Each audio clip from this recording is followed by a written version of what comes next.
হ্যাঁ বলেন তো আপনার কি সমস্যা? ম্যাডাম, আমার কিছু ওষুধ লাগবে। ও আচ্ছা, তো বলেন কিসের ওষুধ লাগবে আপনার? ম্যাডাম, আমার বড়লোক হওয়ার ওষুধ দেন। ভুলেও কখনো আপনার শ্বশুরবাড়ির আত্মীয় স্বজনের সাথে এই 5টি বিষয় শেয়ার করবেন না। নাম্বার 1, আপনার অভাবের কথা। নাম্বার 2, আপনার সুখের কথা। নাম্বার 3, স্বামী স্ত্রীর গোপন বিষয়। নাম্বার 4, আপনার বেতনের কথা। এবং নাম্বার 5, আপনার সন্তানের কটু কথা বা ভালো কথা। জীবনে কষ্ট আর চোখের পানি কাউকেই দেখাতে নেই। জীবনে সুখ না থাকলেও কাউকে বলতে নেই, কারণ কষ্ট সবাই দিতে পারে, কিন্তু কষ্টের ভাগ কেউ নিতে পারে না।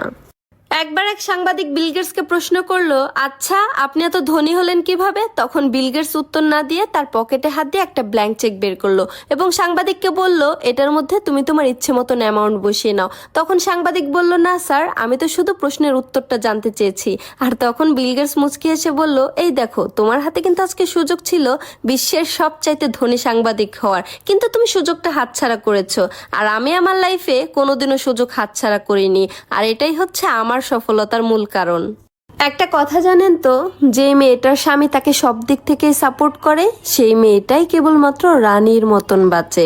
আর যে মেয়েটার স্বামী তাকে সম্মান করে না, সাপোর্ট করে না, সেই মেয়েটা হয়তোবা তার সন্তানের জন্য বাঁচে, আর না হয়তোবা তার বাবা মায়ের সম্মানের কথা চিন্তা করে সংসার করে। স্বামীর চেয়ে আপন এই পৃথিবীতে আর কেউ হতে পারে না। নির্দিষ্ট একটা বয়সের পরে বাবা মায়ের কাছেও কিন্তু মেয়েরা বোঝা হয়ে যায়, কিন্তু একজন ভালো স্বামীর কাছে তার স্ত্রী কখনোই তার বোঝা হয় না, বরং মৃত্যুর আগ পর্যন্ত পরিশ্রম করে যায় তার স্ত্রীকে ভালো রাখার জন্য। ছেলে হোক মেয়ে হোক, দুটি সন্তানই যথেষ্ট।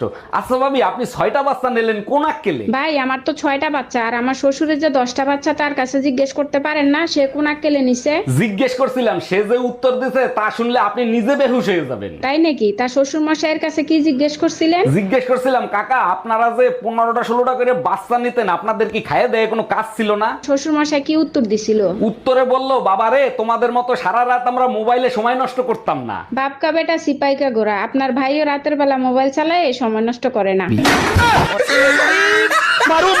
এই টুম্পা, তোমার রান্না বান্না কি হইলো? খিদায় তো পেটে আগুন জ্বলতাছে। কেমনে হবে? সকালবেলা রান্নাঘরে গিয়ে দেখি মটর নষ্ট হয়ে গেছে। আচ্ছা তুমি যাও, মটর নষ্ট করার সময় পাইলো না।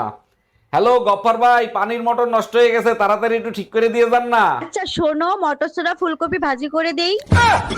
মটর ডাইল নষ্ট হয়েছে। হ্যাঁ, তুমি কি ভাবছিলা? আজ পাশা খেলবো রে শাম।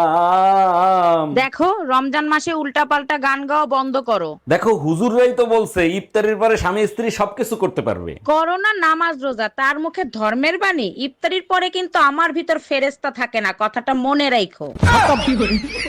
Bye bye, tata, good bye.